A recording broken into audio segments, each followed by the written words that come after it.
Bonjour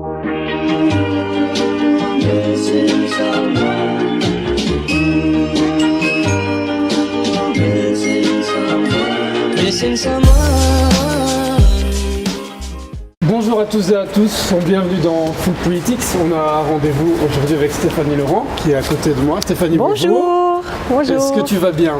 Super. Pas trop froid? Non, je suis équipée, donc tout va bien.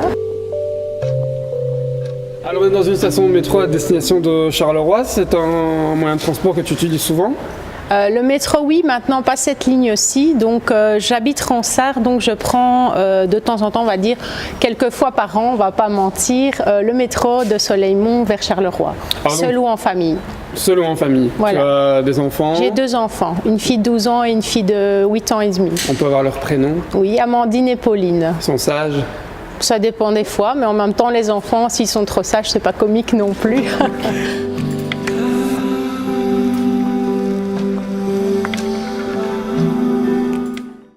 Tu es aussi impliqué politiquement? Oui.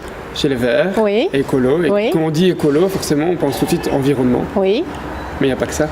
Non, effectivement. Donc c'est vrai que mon premier engagement quand j'ai commencé à voter, c'était vraiment au niveau des valeurs écologiques de base, donc la nature, l'environnement, etc. Maintenant, au niveau de mes études, j'ai fait la psychologie et je travaille dans le social.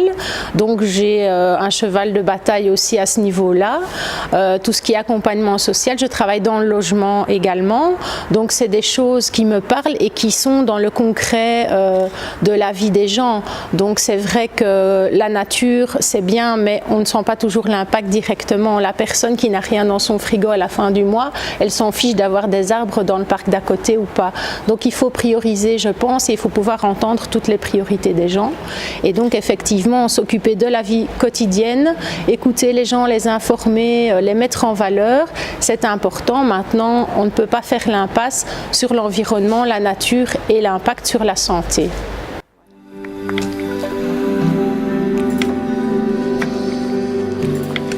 On entame une vie politique, on se dit que c'est pour faire changer les choses.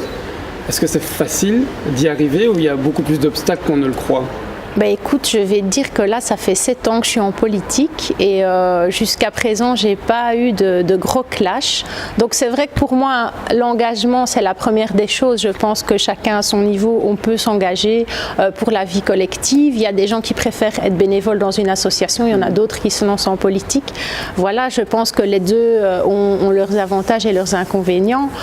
Maintenant, à mon niveau, je suis plutôt dans une attitude où j'observe, où j'écoute et puis je viens un peu apporter ma patte, on va dire. Je ne suis pas quelqu'un qui va venir d'emblée en disant voilà les gars, il faut faire comme ça. Je pense que c'est important d'écouter ce que les gens ont à dire, de faire un peu un état de lieu de ce qui existe et puis d'apporter des idées.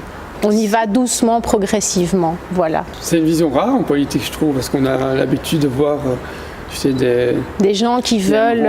oui. Mais c'est souvent ce que les gens leur reprochent aussi, à tous les niveaux de pouvoir. Souvent on dit par exemple, oui, tel ministre veut changer le code wallon du logement, c'est là-dedans que je travaille. Et c'est vrai qu'on a à peine réussi à intégrer la réforme précédente que le prochain ministre apporte déjà un nouveau code. Donc c'est très compliqué pour les travailleurs de la comprendre, de l'intégrer, et puis il faut l'expliquer au public. Et donc voilà, je ne sais pas, je ne pense pas que l'important ce soit de dire, tu as vu la dernière législature, ce que j'ai fait, c'est génial. Il faut d'abord s'imprégner de l'ambiance et des besoins des gens et puis on voit ce qu'on peut apporter. Comment tu arrives à faire ça? À t'imprégner du besoin des gens, c'est à force de les côtoyer, bien sûr. Grâce notamment à ta carrière professionnelle, c'est oui, là que tu vois que les problèmes pour les gens. Comme tu le sais, je viens de Farciennes, je viens d'un milieu ouvrier, mes grands-pères étaient mineurs, donc c'est des choses qui pour moi sont tellement naturelles, d'être là dans la rue, d'écouter les gens. Je pense que pour moi la vie en communauté elle est très importante.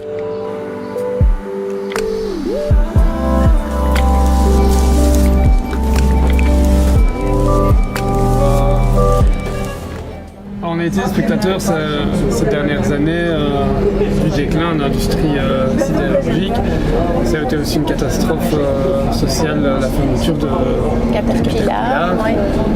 Concrètement, est-ce que on peut continuer à avoir de l'espoir, à ton avis, dans le sens où, je vais t'éclaircir, quand on voit ce paysage qui est un peu mort, totalement mort, est-ce qu'on se dit qu'on peut redonner vie à tout ça? Oui, écoute, je pense que la gestion de Caterpillar, elle se joue quand même à un autre niveau que le niveau local de Charleroi. Il y a énormément d'enjeux et tout ça nous dépasse et dépasse les Carolos. Maintenant, on a ici Caupry-le-Sambre et des bâtiments qui sont un peu à l'abandon. On parlait tout à l'heure des fresques murales qui viennent égayer tout ça.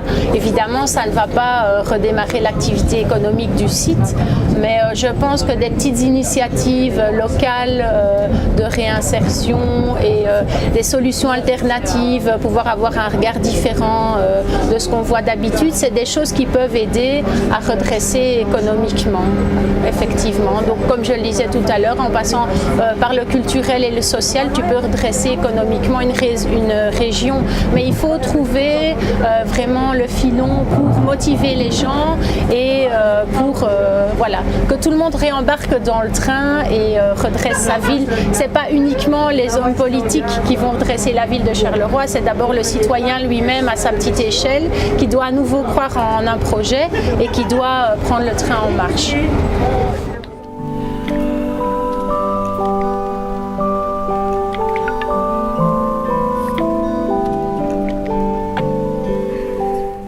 Quand je suis arrivée là, les gens se disaient, c'est qui celle-là, une emmerdeuse d'écolo, et voilà, t'es jeune, t'es une femme, pas très crédible, quoi.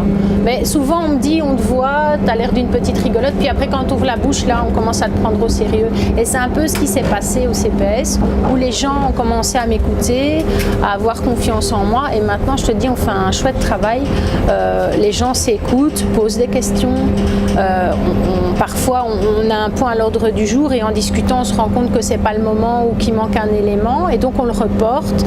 Enfin voilà, c'est vraiment des négociations comme ça, des discussions qui sont assez constructives. Et donc, je suis pas non plus arrivée avec plein d'ambition. Je me suis dit oui, je veux faire ça pour Charleroi. Comme je te disais tout à l'heure, j'avais une position plus d'observatrice, et donc là. Je me suis dit, je vais écouter, je vais voir un peu comment ça fonctionne.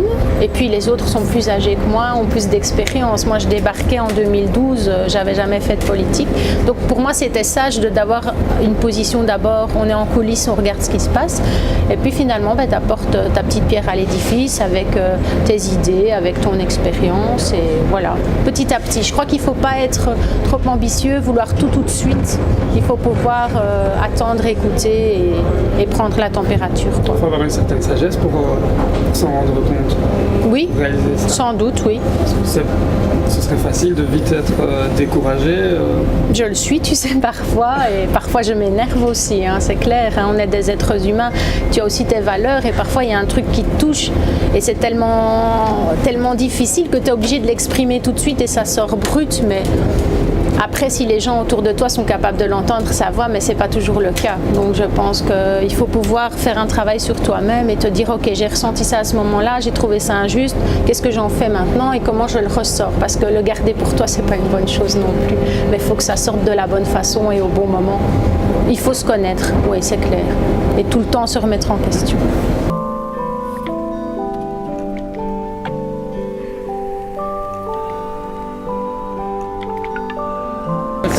Arrivé à la gare de Charleroi-Sud.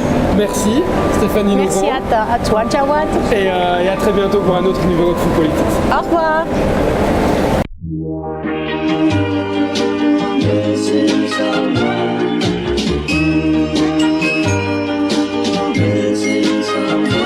Missing someone